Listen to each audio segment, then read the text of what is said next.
it's TJ and Wendy Zito at Rhythm and Motion Dance here in Birmingham, Alabama, home of the Vulcan Performers Professional Dance Organization, www.bhamdance.com. We're back for Move of the Week. I appreciate you staying with us right there. We had to take a little breather. We've been sick and some other things, but we're back on Move of the Week. So, at a question, we've been asked a lot about positive and negative connections, or inwards and outwards, or and such. And so what we're going to do is just talk about that a little today, talk about what's good, what's not, talk a little bit about arm leading, why that's not a good thing to do. So first what we're going to talk about is just the hands. A lot goes into how to hold the hand, what to do. Here's the general rule of thumb, and one of my most favorite things a coach has ever told me. It's a hand hold. Hold the hand, right? So, talking about that, we first always make sure it's at the lady's center. Her center is somewhere between her sternum and her belt line, and just somewhere right in that general area. You don't want to hold it too high.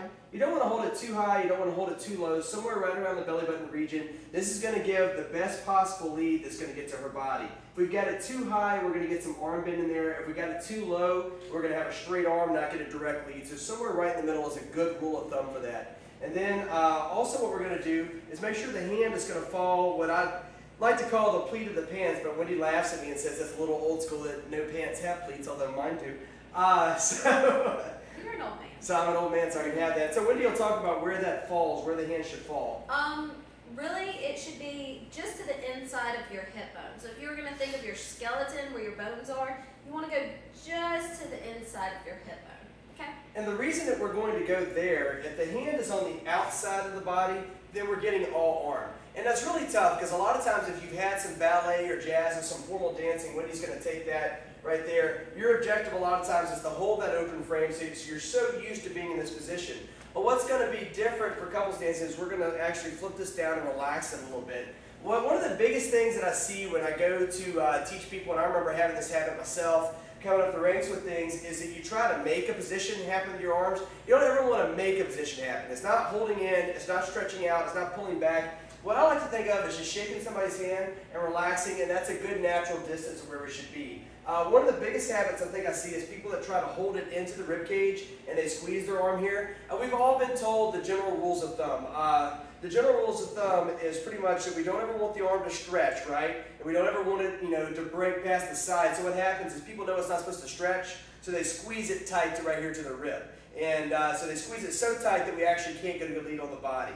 So what we want to do is just relax that a little bit. Let it. So a lot of times I'll do is I'll drop to make sure that it does fall and hit in the general area of where I need to be lining it up. So all I think of is there's a good relationship happening right here. If I want to draw a triangle pretty much from the rib cage to the wrist. Anyway, so that's kind of where we're going to let the hands lie for the ladies. With the guys, we're going to take the hand and we're going to cup it underneath and just allow the thumb to rest on top. I'm not squeezing with the thumb. One thing that's important is I'm taking the entire hand and placing underneath. So what we're getting is we're getting a constant from this. The ladies are still going to have a degree of hook right here, but what we're going to be able to get is what we call our positive and our negative. So what is the positive?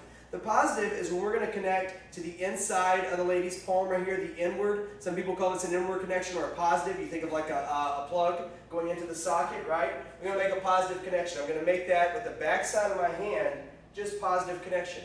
Negative connection, the opposite of that, would be settling into the lady's cup right here with the outside of our fingers. Right here. Right there, a negative. Coming up, I remember the old 6-shooters, right? We used to talk about the 6-shooters, especially if you're on the West Coast swing community. Do we get there? Yeah, we all get here. We all get in a stretch position. But ideally, we like to have the whole hand in there because then we have a constant. With the constant, we can move from our inward to our outward, or our positive or our negative, without having a lot of shift in the body. With the 6-shooter, as we switch to positives and negatives, we're going to have this little bit of room in there. It's kind of the, where are you zone, right? Because we'll have a negative, and then as we try to switch to the positive, we have that little bit of where are you zone, right? So that's why, no man's land, if you will. So that's why we like the whole hand underneath and the thumb resting on top. West Coast swing, we get stretched, and where it's slow, we can stretch that. What you got? Quick note, thumb resting on top. Let the blood flow. If you push that down by the end, the lady is no longer going to be able to feel you, so it's not going to matter what your connection is. That's right. You'll be successfully numbing her hand. So it's just resting on top. Guys, we're not going to hook this. So once again, I was talking about the ladies coming from formal dancing, a lot of times having the bowed arms. A lot of guys try to hold a frame, and they've got the bowed arms. So I see this a lot where they reach around and try to come in. I like to think of, if we're playing slapjack, right? Remember this game? Ha! Who's your daddy? All right, so if you're thinking about slapjack, right? So I think of getting my hand underneath. So with this being said, I'm not making an up-down. I'm not pushing up into her hand. She's not pushing down into mine. I'm not pushing into her hand. I'm not leaning away. So I remember way back in the day when I was first learning connection and the buzzwords were just now coming in about inward and outward. A lot of us, we were leaning on each other and pulling away, so we had all this push and pull going on. We don't want that. We want relaxed arms. So the arms are very, very relaxed. We can make our positives with our connection or our negative with our connection just by changing off. Right? It's all somewhat theoretical in nature.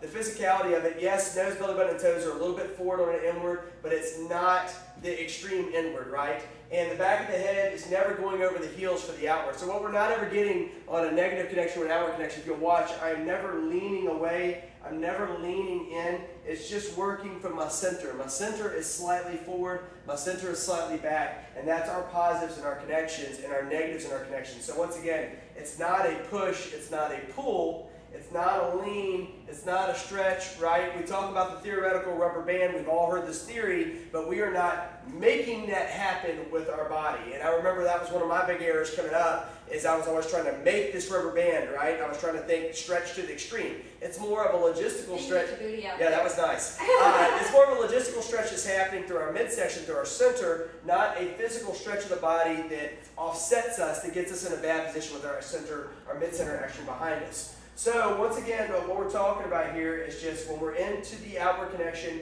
where do we use this?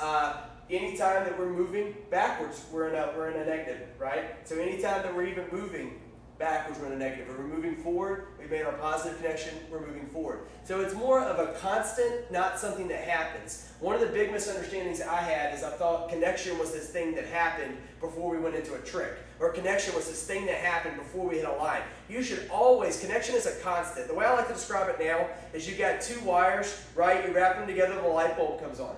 Right? If you undo the wires, the light bulb goes off. So your light bulb should never be flickering on, off, on, off, on, off. We should always have some sort of constant that's happening in there. So that's my new way I like to think of it. It's more of a constant than something that's going to happen. Can I backtrack? Yeah, we're just going to backtrack right there. TJ talked about the gentleman taking the lady's hand. On the flip side, one thing I wanted to specify with the lady is when he takes your hand, do not create this hook down here. And one, do not squeeze him. You should not be hooking onto him. And you should not be making the hook happen. Your fingers should just be resting over his. If you make that hook happen, you're going to have a tendency to want to pull on him. And we know that's bad. So here's the thing. I'm going to give two cents on what Wendy just said. If you try to create that hook, you're going to get a forearm tension. So just allow the hook to happen. It's the hardest thing in the world. So we're telling you to have some sort of something happening, hooking the fingers. But you got to do it with a loose arm and a loose forearm and a loose bicep. It's one of the toughest things in the world. But that is one thing that you've got to get to do. Just want to make sure we got yeah, so the arm is always relaxed. The arm doesn't have tension. If she's got tension, then I've got tension. If she pulls, then I pull. And then we get this tug of war thing going on. So it's nice and relaxed, right? So one last little thing I'll touch on with what Wendy just said. A good drill that we all run is dancing into your connection. If you notice, I'm going to put Wendy's hand to the wall. I don't know if you can see this, but we actually practice dancing in and out of the connection. What does this mean? It means that we move our bodies independently from the connection. You can also do it. The same thing you can do it facing. Just make sure you're watching. I'll be Wendy's wall. She's going to dance in and out of the connection. What does this mean? Is that we can move into the connection and we can move out of the connection, but the constant doesn't move. So what that means, and this goes into our discussion about arm leading. If I'm moving my body, then I'm moving the constant. So it goes with me. There's no reason to tell her twice, right? I don't have to say, hi, I'm moving, yo, I'm moving, right? So there's no reason to have to do that. So because the constant, our center point right here is moving, she is going to move with us. So there's no reason to have to bring it. And the same thing as we're going forward. We don't have to push because we're moving the constant, so therefore the constant is moving and she's able to move. So that's going to eliminate the push and pull. And that goes back to our drill. If we're going to touch knuckle to knuckle, we're going to beat each other's walls. This is a good way to think about it, to where you dance in and out of the connection without moving. So that's why that will help you eliminate some of the arm leading. If you realize that the connection is a constant and our bodies are creating the action for the lead and follow, not what's coming from the arms. And that should help you guys out a lot.